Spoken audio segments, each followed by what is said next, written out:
All right, here we go. So, I wish that recorded on stream. no doubt. So,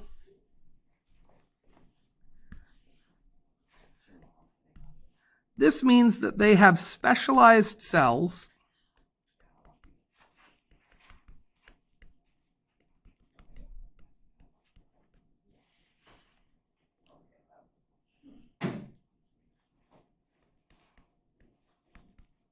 that form vessels to transport fluids throughout the plant.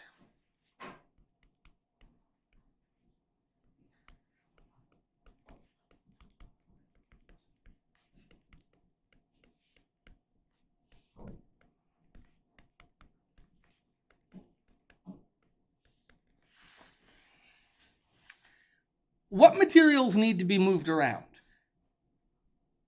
What is a plant moving?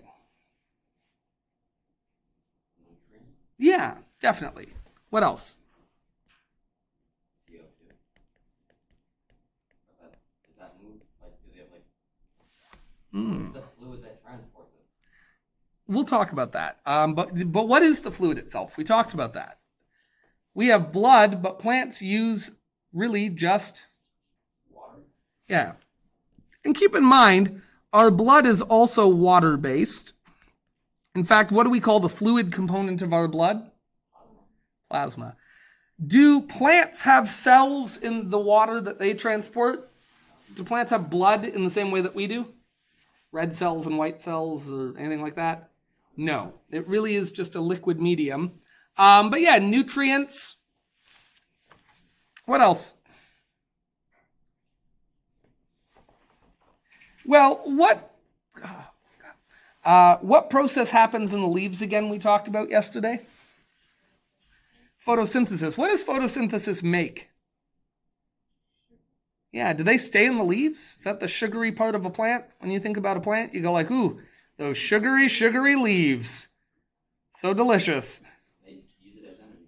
Yeah, but they have to move it, don't they? It gets made in the leaves, but it doesn't stay in the leaves. So we know that this circulatory system of theirs is going to move sugars. What else?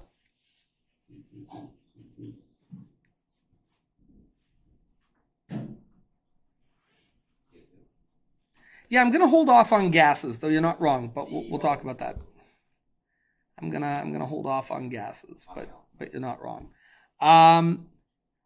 Where does the water start coming in? In the roots. And the roots are, of course, surrounded by soil. So we'll say components from the soil. Why do they need to be moved? Well, we'll talk about that. But for example, nitrogen and nitrogen compounds, that we call fertilizer, they're in the soil and the plant has to move them throughout for the production of proteins. And then there's another one, which is with this transport system all in place, just like yours, they will send. That's right.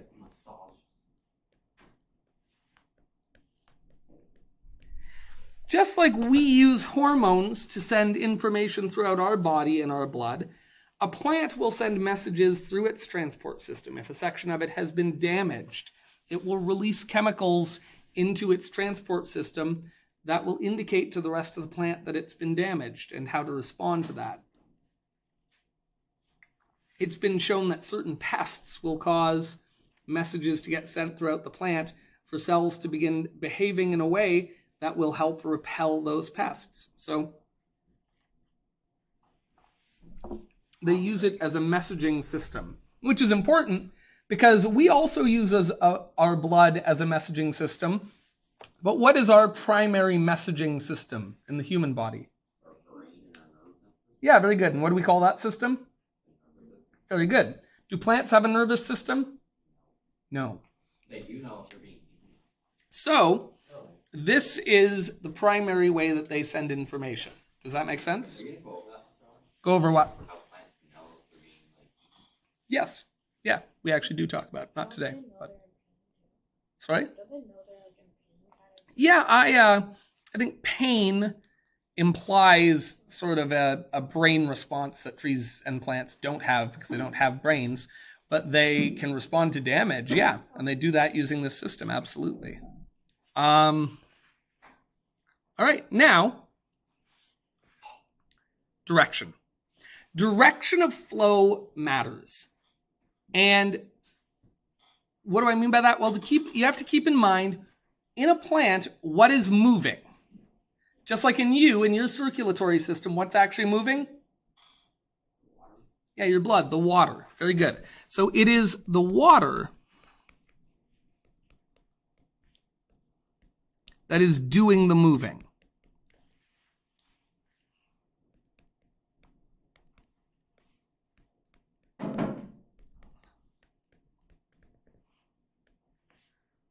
Well, with that in mind, in what direction does water move in a plant? Up. Very good. Very good. Right? There are exceptions, and we're going to talk about that, but at its most basic, where does the water start out? At the roots. And where does it end up? Spread all throughout the plant. So as a rule,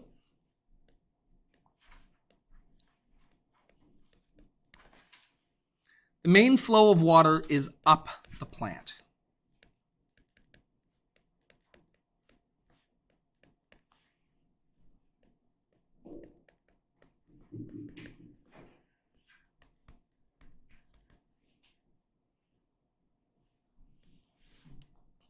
And we could even say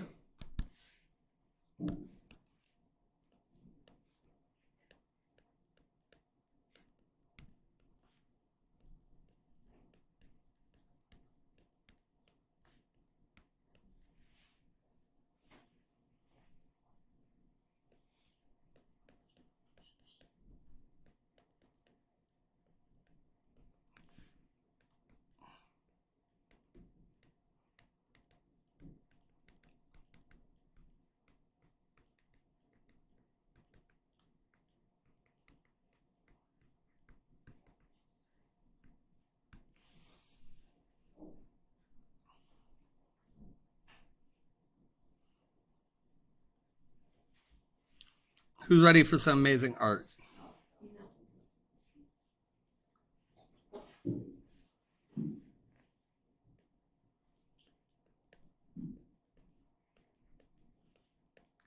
This is my... Sorry? It was important to me.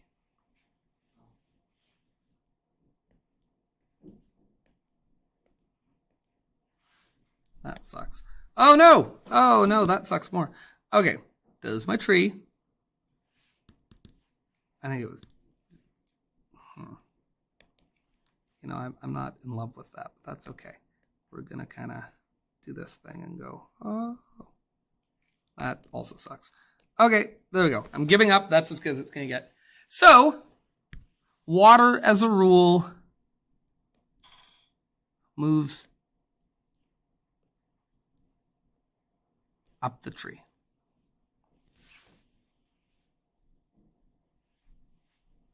Why would it degrade? Like, I don't know. Sorry?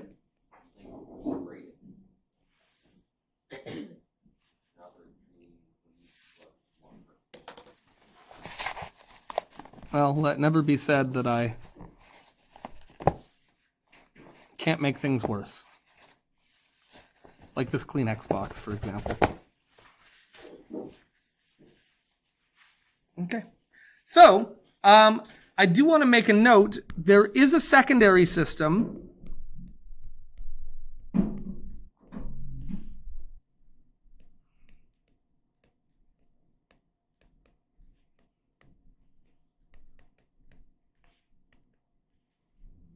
to move materials in the opposite direction. Why would that be important? What's a material that needs to move in the opposite direction?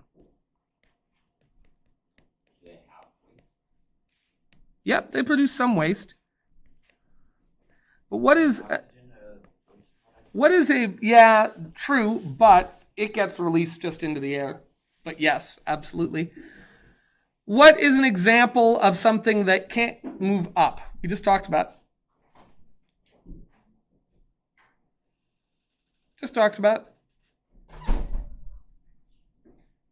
Something that gets produced right at the very top of the tree's water flow that we need to move back down. Well, to the fruit, for example. What do we need to send to the fruit? What do the leaves make again? Yeah, just as one example, sugars. Sugars get made in the leaves. We need to move them down all throughout the plant. So there's a secondary system to move materials in the opposite direction. We're going to talk about that today too.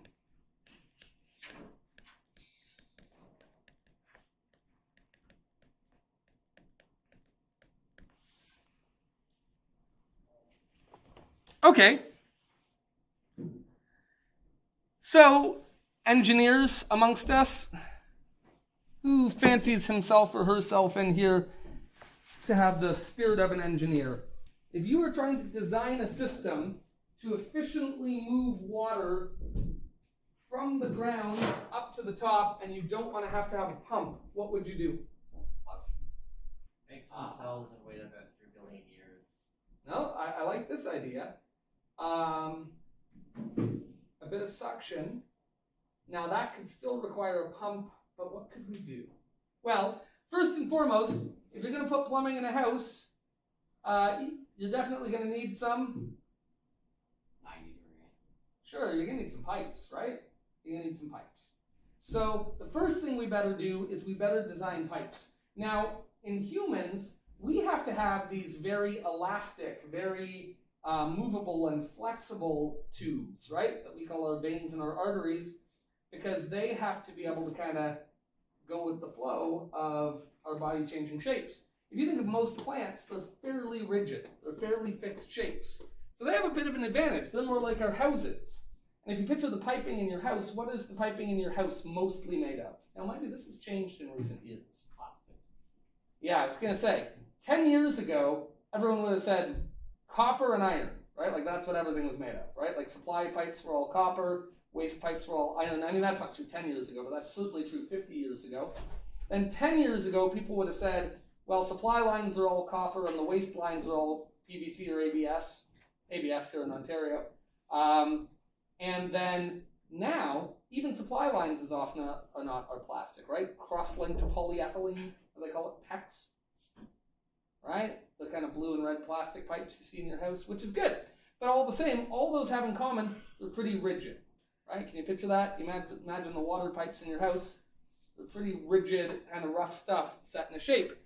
And plant tubing is of a similar nature. In fact, there's two types, which is why I like to kind of compare it to house piping. Because does anyone have a basement where all the ceiling's still exposed and you can see all the pipes? Kind of, not really. Semi, yeah. You see, like, probably if your house is a little older, probably those thin little half-inch copper pipe, and that's all the supply lines. Those are the ones when somebody, like, turns the sink on too fast, you hear them rattle up in there. And one of them's hot and one of them's cold, because that's where your hot water and your cold water comes from. And then you've probably got big black plastic piping for the waste. Does that look familiar? Does anyone know what I'm talking about? Yeah? Cool. So, similarly, plants have two very distinct types of cells that make up vascularization, that make up these pipes. So let's talk about them. We have two broad types. One is called Xylem. This is good because if you're ever playing Scrabble, you now have another X word in your vocabulary. So that's pretty good, right? It's also an X and a Y, so that's good. Like, that's a good score. It's a solid Scrabble. That really is, though. Yeah, that's what I'm saying. Xylem. These cells move water up the plant. These are kind of the main ones.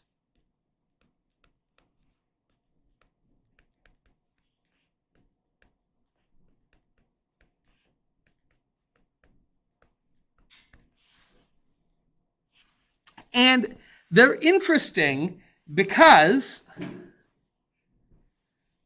think about the pipes in your house. What do? Once they're installed, what do the pipes in your house actually do? What do you mean? Say transport. Yeah, but do they transport, like, are they in there, like, pushing the water or anything? No, they're like what? Bingo. They're kind of just there. Does that make sense? Your pipes don't really do anything. In fact, the whole thing you want them to do is nothing. You want them to just sit there, not move, not leak, not open up, not rust away. I had that happen.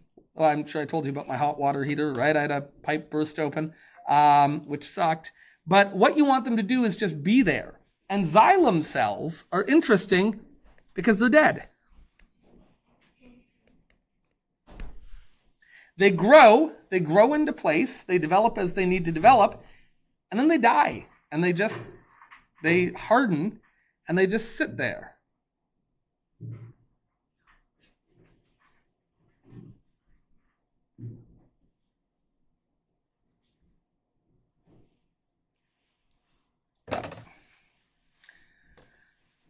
My brother is a butcher, and he runs the meat department at a Sobeys, and he has another Joe in his contacts who is one of his supervisors.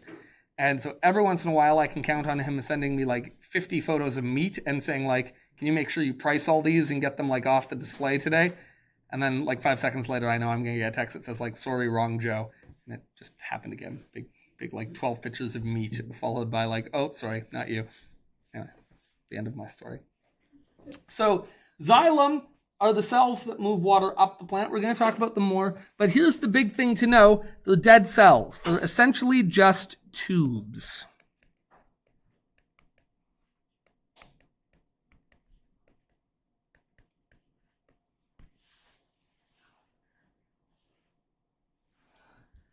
I think the word tube is fundamentally funny. I cannot stand that underline. How is it? That's a funny word, tube. Anyone want to guess what the other type of cell is called? Xylem and? Yeah. Yes, yeah. First letter. P. Xylem. It would make a lot of sense. It's a weird one. I was just wondering if anyone had ever heard it before, in which case I guess it wouldn't have been a guess, but phloem. Xylem and phloem. Man, somebody was really getting paid well to come up with these stupid names. But here we go. Xylem and phloem.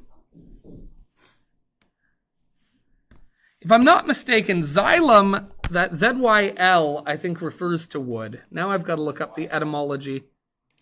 Etymology of xylem. Just say ZYL.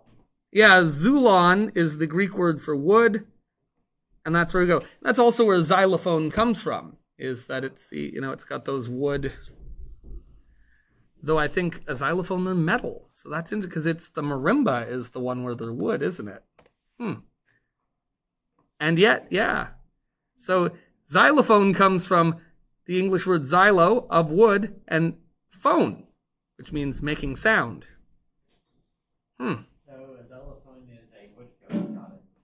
Which, interestingly, is not made of wood, because we call that a marimba. So there you go. Isn't that a stupid name? Anyway. But now we all know that, because I did not know that till today, that xylo means, or xyle means of wood in English from its Greek origins. So that's fun. I'm going to store that away. Phloem are responsible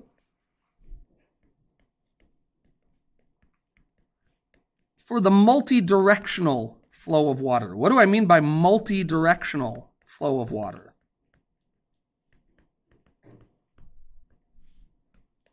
What's that mean? Yeah, in other words, in what direction does xylem send water?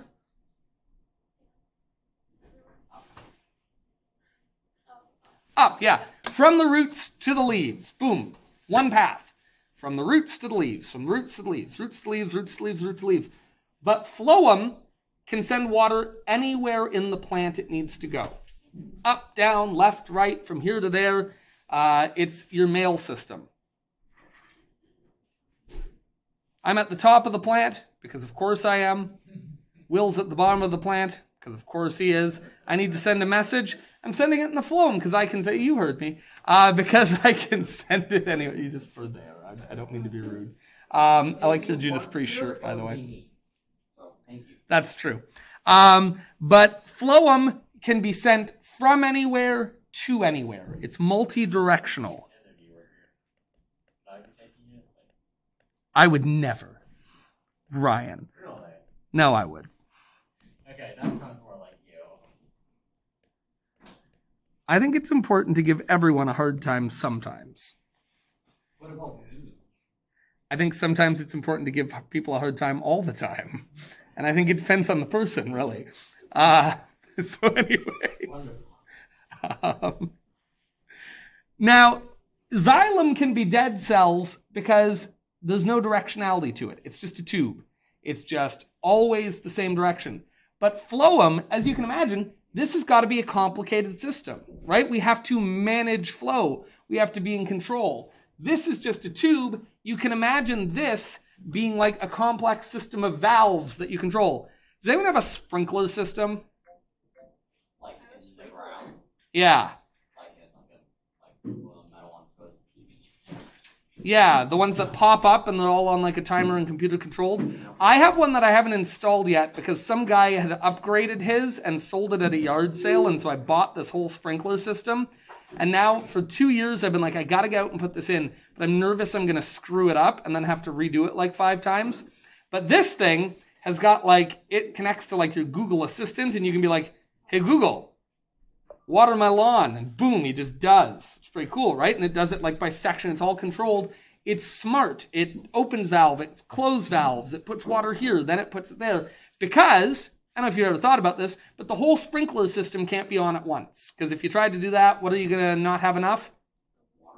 Water pressure, right? Like, yeah, exactly. There's just not enough water flowing through the little, and my house doesn't even have a 3/4 supply pipe in. Like, we're a 1/2 inch to the road, right? Like, it's just, it's fine pressure for like what we have on it, but we could never run a whole sprinkler system. That's just not right. So it's divided into zones, and this thing smartly goes this zone, then that zone, then this one, and it controls it all.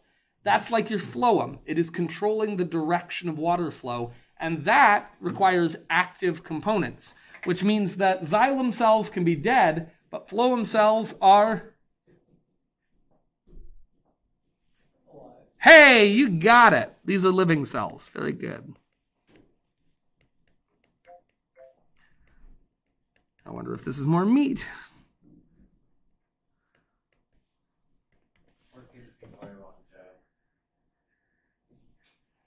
I need you to kill a man. Oh, sorry, wrong Joe. Did I get it? No. No. No, that was unrelated. Which I never have. There we go. Okay. I hate myself. I hate cell phones in general so much. Some people are like, would you go back and like shoot baby Hitler? I don't know, no opinion. I think I'd like adopt baby Hitler and like try to be nice to him. But I'll tell you, if I could go back and like shoot the first iPhone. Anyway, whatever. I hate them. I hate them. I'm now a slave to this stupid little piece of glass, metal, and plastic that I carry with me everywhere. Oh, I hate them. Anyway, okay, different discussion. Okay, so let's talk xylem. Xylem is monodirectional. It only moves water from the roots to the leaves. It's the only thing. So, if you're ready for more beautiful art, let's, I'm going to draw a fibrous root. Hey, as a fibrous root, am I looking at an angiosperm, or sorry, a monocot or a dicot here? Ooh, monocot or dicot, fibrous root system. I guess what I'm saying is I'm about to draw a couple of leaves on this guy, and should I draw those leaves like this? Or should I draw them like that. Which one of those is going to be correct? Yeah, very good. Because it's a monocot, and monocots tend to have fibrous roots, and they also tend to have parallel veins on their leaves. So now here's the deal. This is unidirectional. Kind of does. I should put like another leaf back here that like is kind of, there we go. Maybe even like, I don't know.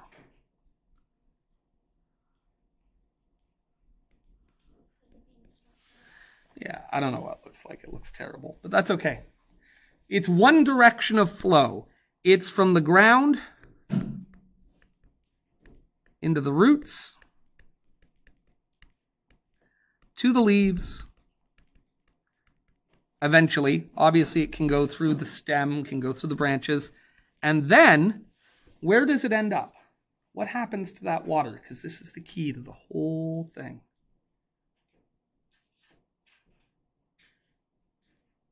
Well, what have I drawn here?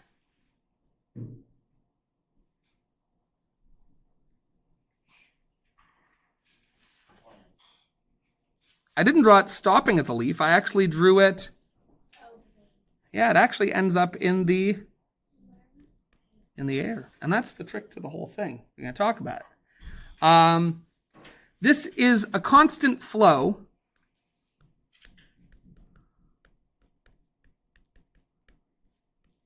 But the rate can be adjusted, and we'll talk about that. We can't change the direction. We can't change where the water comes from. We can't change where it's going to, but we can speed it up and slow it down, which is important, and we're going to talk about how that works. I would love to. I think that back leaf makes this look even stupider. And like, don't get me wrong, it looks plenty stupid. I think these aren't helping either. Whatever, there it is. It's a mustache on a stick. Watch out, Middleton. I'm coming for your job.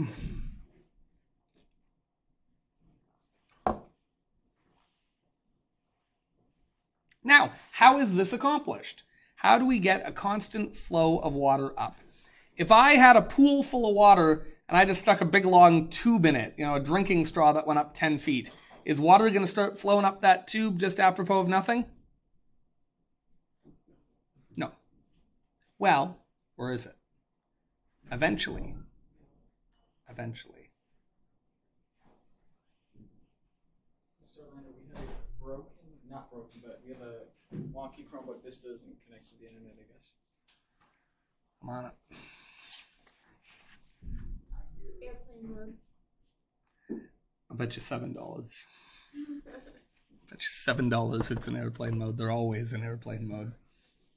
Depends on what teacher it's coming from. Some teachers know these things, but some teachers are like, this thing's going to be in airplane mode. I think this is Trush's card, so it's probably not in airplane mode. He's pretty clever. Oh, we'll see. Anyway, it's loading. Okay, so how is this accomplished? Well, there's 3 forces that accomplish this. 3 forces. And we're going to talk about each of them in order. So the first process is the active one. We said there's not a pump. And that's true in that there is no single unit that provides pressure like the heart.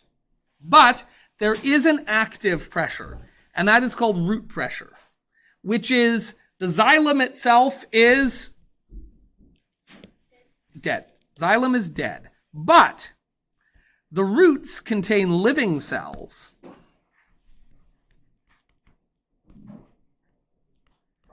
that pump water into the xylem.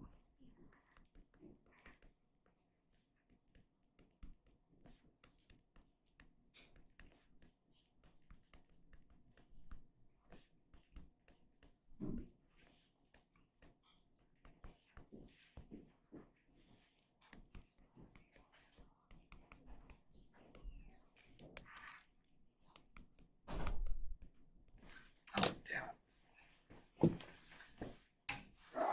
Okay,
things. So the first thing is root pressure. Roots contain living cells that actively pump water into the xylem. Now, did they provide enough pressure to pump that water all the way up an oak tree? No. That alone doesn't get the job done. Now, the second thing we're going to talk about is called capillary action. And you may recall, and I have found the world's grossestly dirty test tube, but that's okay. Shame on whoever used this last and didn't clean it. But if you remember, when we learned how to read a graduated cylinder or a test tube, we talked about looking at the meniscus. Does that ring a bell? If you took chemistry with me and you paid attention, which does not necessarily mean everyone who took chemistry with me, you'll remember that we said that when water goes in a tube, does it lie perfectly flat like that? No. Well, technically, yes, because all the people here that passed your grade 11 class and this is when you taught it. So. There you go. Good. What can I say? How does it go in the tube? The curve. Yeah, very good. It curves. It curves up the side. And it pulls up at the side because there's a force of attraction between water molecules and glass molecules. But there's also a force of attraction between water molecules and water molecules. Does that make sense? So the water wants to stick to the glass, but it also wants to stick to the water, so it's pulling a bit of water with it, but the water is also pulling it down, and you end up with this kind of smiley face. Does that make sense? And it is just little, and if you look here in something this size, you can just barely see it. Now, it's not enough to accomplish much. It just sneaks up the side of it. But you can do some simple math and say, well, the force of attraction is pulling it up, and the force of attraction to this water here is pulling it down. And if I wanted the up to have a bigger effect than the down, I could make the tube narrower. Does that make sense?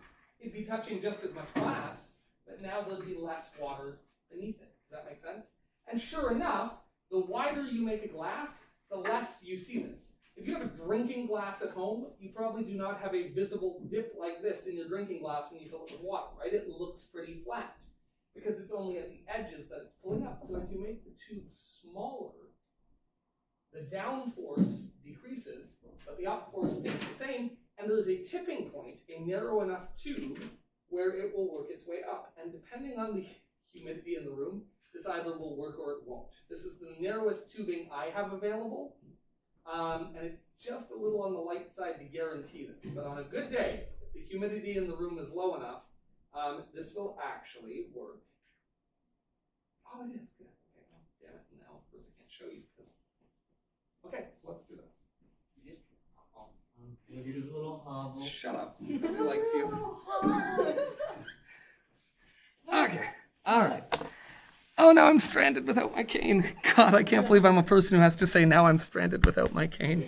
Where's your cane? I don't know. Okay, so let's look here. Oh gosh. Hi. Okay. So look here. We can all see the test tube, and you can see there's ever so slightly a curve on there. But here I have a glass tube, and I don't know if you can see that, but it is empty. There's nothing in it, just air. Does that make sense? But watch this. As I put this little tube in here, I hope you can kind of see that. Do you see the water moving up it?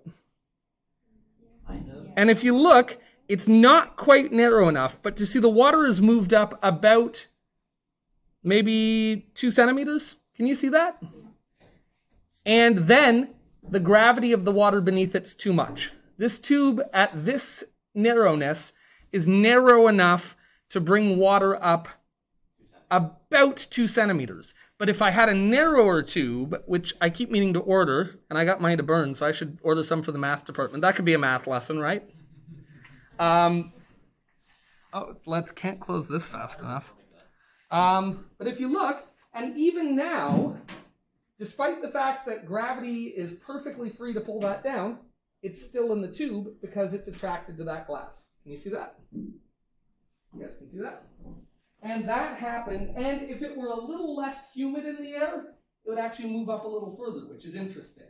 And if it were warmer, it would move up a little further. And we'll talk about why that is. but dry, hot air will make this move up even more. Talk about what? You see that? Oh yeah, I see that. Cool. You guys can see? So that happened just by what we call capillary action. So that is just the water moving up the tube because it feels a force of attraction to the sides of the tube. Now, that is already a very narrow tube, and yet it is not narrow enough to allow this to happen. But you've experienced this.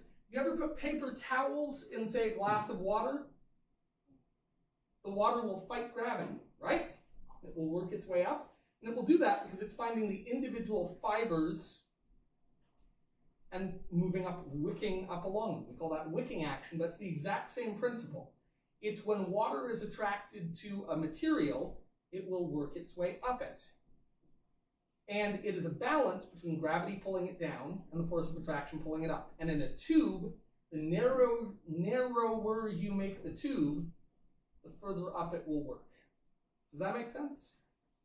All right, let's write that. This has been my demonstration of capillary action. You're welcome.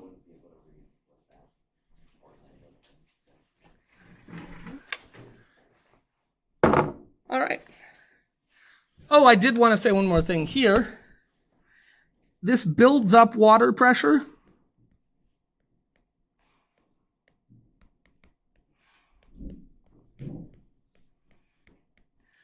Which in turn moves water up. To keep Preston happy with me, I'll put only one line under it.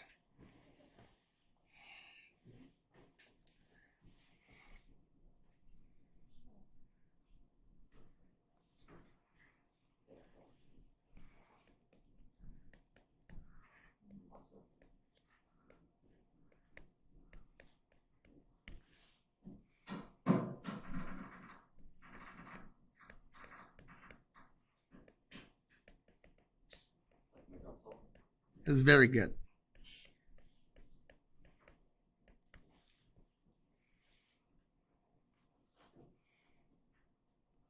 I do underline the pop in the brackets, not the pop in the water. That shows something. Bless you.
Okay, that's a long sentence. I'll give you a minute to write it, then we'll talk about it. Only a minute.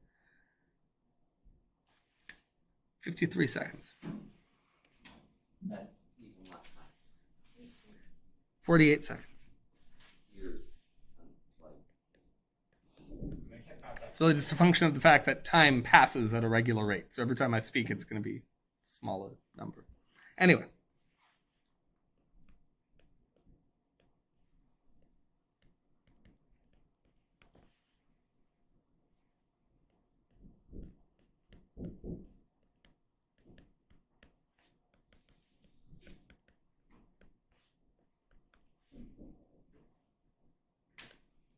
stop making that sound.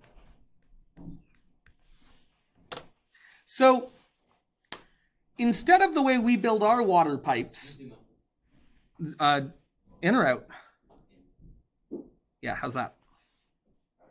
Good.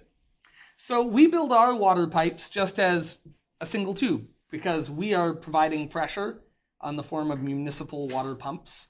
And so it comes into our system pressurized, so we want to limit resistance, and so we just do a single tube, and boom, water comes through. But plants instead go the opposite way. They use a big bundle of tiny tubes, because those tiny tubes will naturally undergo capillary action, and they will draw the fluid up into the tube and help rise it up to the top without any active force. Now, would that force be enough to get up an oak tree? No, but now you've got two forces acting. You've got the capillary action of the xylem tubes, which provides force upwards, but we also have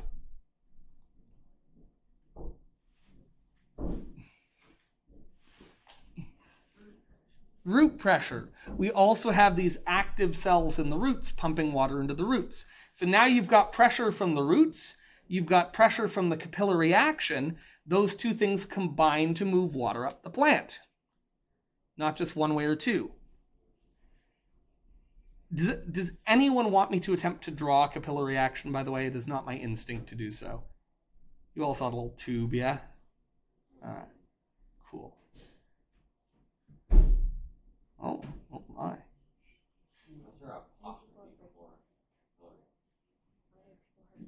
That's a comma from the previous sentence, which you can tell because that's the messiest word that any human being has ever written.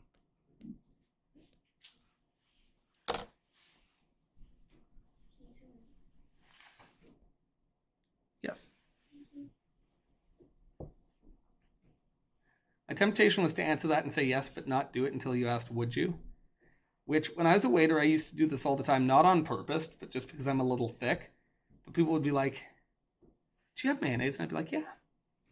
I'd just walk away.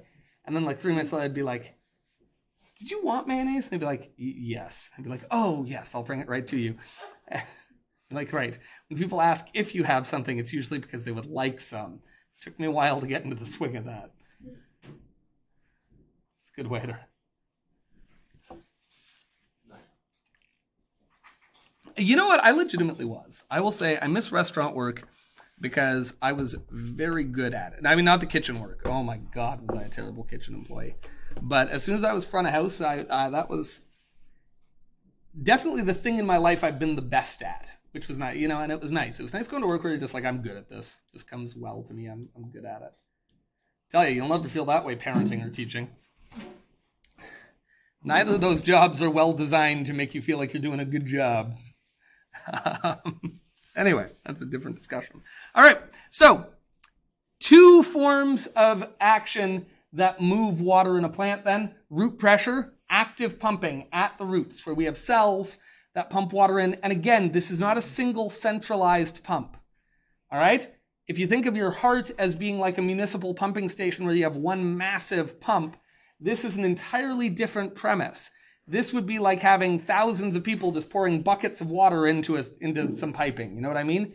Individual places, pumping. We have capillary action, which is just the natural design of our tubes is such that they draw water up passively. No active work by the plant here. That's important. This takes energy. All right? The plant has to do work to make this happen, but this is free. You say there's no such thing as a free lunch? It's not true if you steal it. All right? This is stealing lunch. All right? Ryan Million, put your hand down. Okay, the hand down. Let's go. What's the third way that plants get water up? Well, this is called transpiration pull. All right? And you ready? There we go.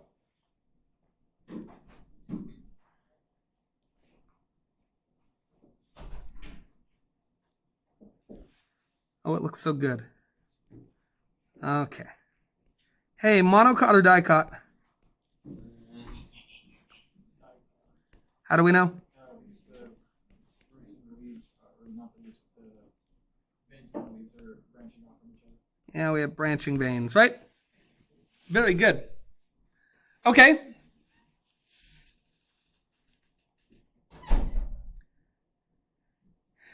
Now, let's look at like the surface of this leaf. Can we do that? Let's look like right here. Just right at the surface of the, well, let's look where a vein is though. Let's look right where a vein ends. Let's say right here. That's a good spot. And let's imagine that we had a microscope and we could zoom in. And let's say this is the top of the leaf here. Does that make sense? We're looking at the surface of the leaf. All right, all cells there. You know, making up the surface of the leaf. And let's say this is where one of the veins comes to the surface. Can you kind of picture that? This is almost like a side view. I'm going to label that so we know what we're talking about. This is the surface of the leaf. Bless you, I guess. I don't really know what you say to that sound, but don't die. And this here is a vein. And of course, what's in the vein? Water. That's what we're learning here, right? This is made of xylem. In fact, this is young xylem, so it might still be alive. Leaves are interesting because their veins, they don't bother letting them die and get rigid, because what's true about your leaves every year? They die. Yeah, they all fall off and die, and you're going to get new ones. So in that case, this is still like living. So I'm actually going to take away that xylem because that's probably not true. Probably this is still young, living vascular tissue. If you wrote the word xylem, don't stress out. It's not going to be like the end of the world. But I want you to imagine that each of the tubes in there, this would actually be a few tubes, and each of them is so narrow that we just kind of have little drops of water here working our way up. And remember, part of why they're working their way up is because they're attracted to the sides of the tube, right? We call that the adhesive tendency of water. Water tends to stick to things. Water wants to stick to that side of that tube, and it's grabbing for it. So we call that the adhesive tendency of water. But of course, this water molecule is pulling the one behind it, because water isn't just adhesive. It doesn't just stick to things. It is cohesive, which means it sticks to itself, or it sticks to other things like it. If you're part of a cohesive group, you stick together, you help one another. Why is that ew? In this class, Will. That he raises a good point, Will. He said, yeah. Now, where is this water coming from? Eventually. All the way from, all the way from the roots. And remember, there's root pressure there. And we know that we're getting capillary action inside the vein, right? This you can write. And again, if you wrote the other, you can write them both. That's okay. So there's capillary action pulling the water up there. There is root pressure pushing the water up here. But then we get the third thing, which is this water molecule right here.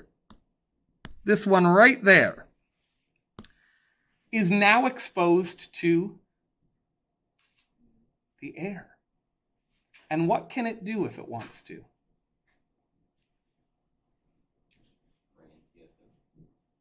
It can just float away. It can just evaporate away. This water molecule right here, if it chooses to, and we're going to draw this one did, it can just evaporate away on the air. And you know from having water on your hand, if you leave some water on your hand, give it 10 minutes, what will happen? It'll evaporate away. And if it's windy, it will happen faster. If the air is dry, it will happen. And if it's a really gross, humid day, it will happen slower because the air's already got plenty of water in it. Humid. Does that make sense? Hot day, though. It'll go quicker. On a humid day, Humid versus hot, though. yeah, that's right. On a dry, hot day, it will evaporate very quickly, right? Very, very quickly. But on a humid day, which is, those gross summer days, in those cases, evaporation can be very slow because the air is already full of water. Does that make sense? Which is why on like if you live in Arizona and you get all sweaty, that will actually cool you down. Breeze will blow by you and you'll be like, oh, I feel nice and refreshed. Whereas here in Niagara, where we're next to the world's biggest humidifier, right? Niagara Falls, massive humidity machine, which it is. Like, I'm not just saying that. Like, it absolutely increases the humidity of this region dramatically. A, being near water, but then B, being near a big waterfall that just produced massive amounts of mist versus a city out in the middle of the desert. When we get sweaty here, the air is just like, yeah, I'm already full of water. Too bad. Now you're hot and gross. Way to go. Right? And that's it. That's why sweating here is not helpful. But if you live in a nice dry climate, sweating cools you down dramatically. In any case, this water here evaporates into the air.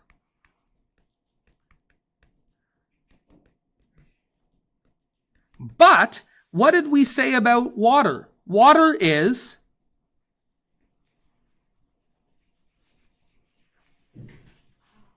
what's water?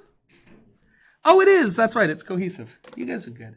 So water is cohesive. And because it's cohesive, if I am this molecule and I evaporate into the air, the water molecule behind me wants to come with me. Does that make sense? Yeah, up. Water is cohesive. So as this molecule floats away, it's pulling this one with it. And if that one's getting pulled up, then what's happening to this one? It's getting pulled up. And if that one's pulling up, then it is pulling this one. And each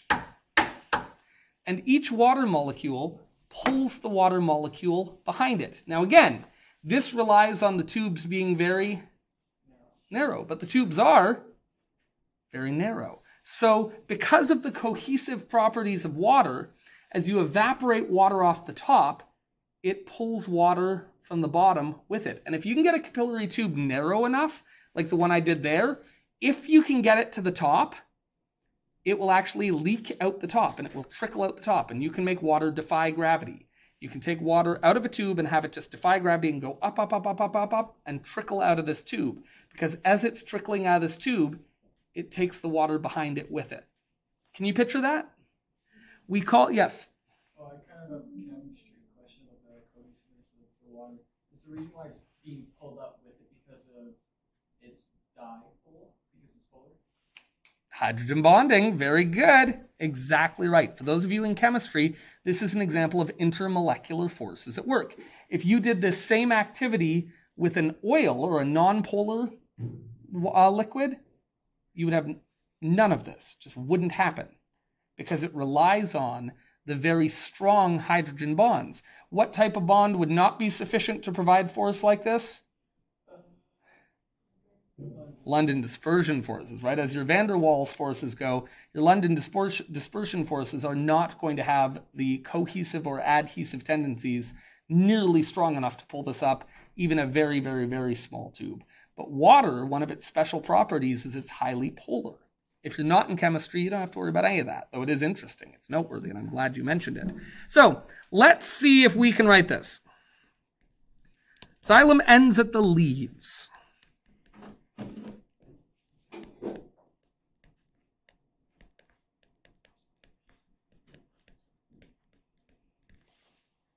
How in God's name did I let the time get away from me like this today? It's almost like I talk too much.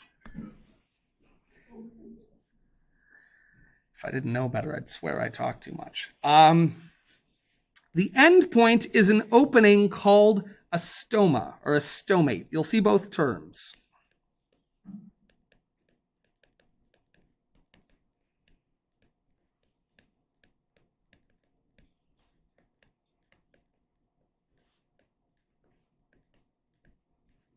I think stomate is singular. I think stoma is plural.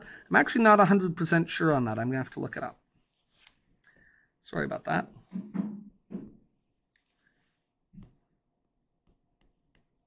Here, water evaporates into the air.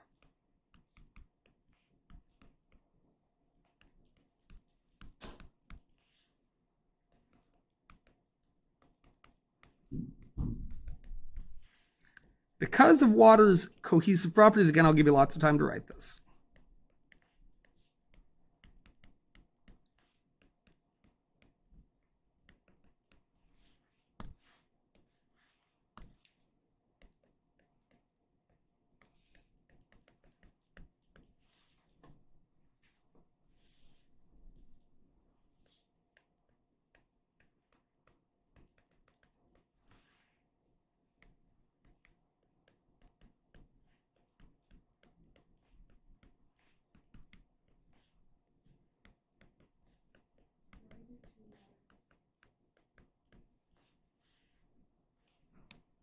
I don't know what you're talking about. What's your question? If, like me, you left a very weird, awkward space roughly the size of the word water in your page, you can just slide that over and move it, and no one has to know.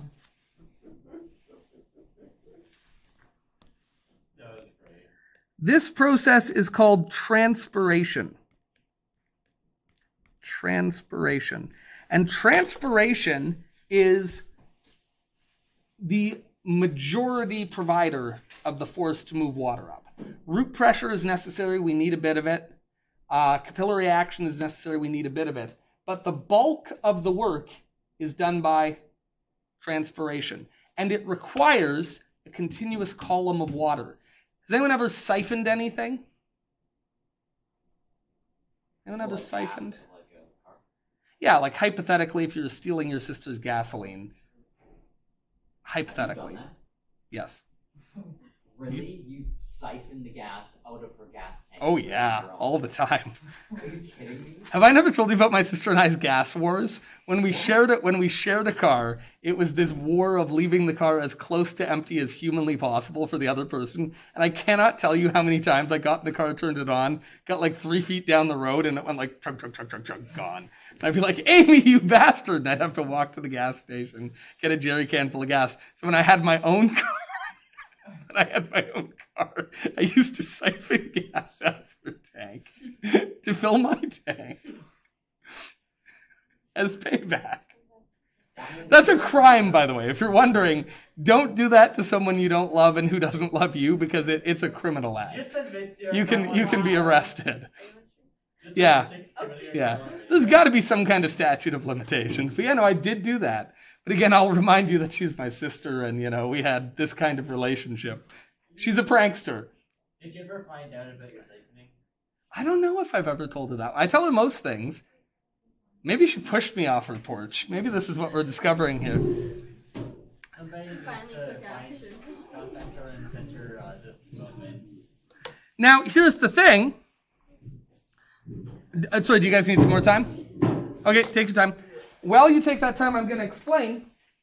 The plant can control the rate at which this happens, because if it makes that opening at the top very narrow, how much water will evaporate? If you make that hole at the top of the leaf very, very small, how much water can get out? Just a little bit, and it slows right down. And if we make that opening big, well, now how much water can evaporate? A lot more, and the water's going to move faster. And plants do this. During daytime, when a plant needs to move a lot of nutrients because it's actively photosynthesizing, its stomates open and water evaporates out of it at a fast rate. During the nighttime, when photosynthesis can't happen, does a plant have any reason to be evaporating water away? No. So it closes those stomates and basically goes to sleep. It just lets all the water in the plant kind of stay there. There'll still be a little bit of evaporation, but vastly decreased. So much so that you know that your trees are taller and skinnier in the daytime than they are at night. You can measure this. Take a measuring tape out. You got a big oak tree in your backyard. Measure it during the day. Go out and measure it again at night. And you will see that it has gotten wider, because during the day, the force of transpiration is actually pulling all that water up, and the tree itself is narrowing. I had no idea. Seriously, go home and do it. It is measurable. It's not enormous. It's not going to be like half the size, but it is measurably different. Because at night, the tree says, there's no point in me, burning all kinds of water here, losing it to the air, and it closes those stomates down, and it reduces the flow of water. So the plant can be in active control of that process, and it does it using these structures called the stomates. And listen, we're going to pick this back up tomorrow because I can't manage my time. But there is a stomate, and a stomate is just two cells at the top of this thing. And to open it, they just flood it full of water, and they become turgid by turgor pressure, and they force this opening open. And then when they want to close the stomate, they just remove some of the water pressure from inside those two cells, and now the opening is closed, and water can't get out easily. And you can actually, if you look under a light microscope, and if we're lucky, tomorrow when we look under some leaves, if we get to it tomorrow, if I can shut up, you can actually see this structure. Now, we won't be able to see that because you have to cut very, very thinly. Sometimes you can get lucky with a leaf where you can peel a top layer away. But that is an actual light micrograph of a stomate, and you can see it's just these two cells, and in its open position, it looks like that, and you have direct access to the vein beneath it. And in its closed position, those are less water pressure, and they just naturally close in on one another. And now the plant is conserving water, stopping that transpiration flow. It never stops completely, but it will slow dramatically. Does that make sense? I have 1 minute, right? All right, I'm done. I'm sorry that I managed my time so poorly today. That might be the least time-effective lesson I've ever taught. And that's saying something, because I can be pretty ineffective. We know. It's because you I guess it was the unboxing, and I ate my breakfast for a while. Now Yeah. the one with the top hat Also and confessed to a crime on video. Sorry? And also you confessed to a crime on video. I did. That is true. I actively confessed to a crime today. Though I would remind you that I'm pretty sure the statute of limitations on stealing gas doesn't go back to like 1999. By the way, if it does, this is all just a character I'm putting on. I got a real Scrooge